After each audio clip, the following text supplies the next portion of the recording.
失咗聲。哦，咁我幫你問一題啊，好冇？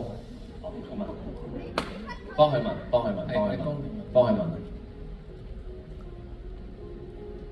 可唔可以為一啲被精神問題困擾或者情緒困擾嘅人寫一首歌呢？Thank you， 多謝你問題。其實咧，我自己寫嘅歌入邊咧，有好多都係有包含呢個信息喺入邊，即係可能有啲唔係話好 specific， 係為咗可能精神情緒上邊遇到困難嘅一啲朋友啦，但係其實好大部分都係想傳達一種正能量俾大家，就係其實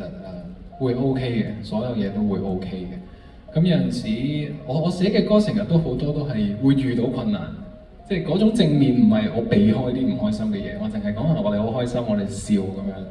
而係其實我好多歌都會提到自己啊，或者身邊嘅人都會遇到困難，但係嗰個方法就係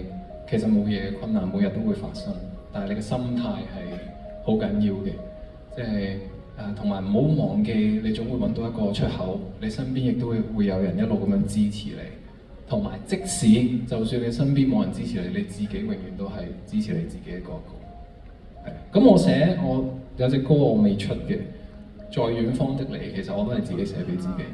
即係就係當你好孤單嘅時候，嗰個在遠方的你，其實嗰個你唔係第二個人，係你內心嘅一個自己。即係我相信每一個人都會有一個想保護自己嘅一個小靈魂喺自己身體入邊。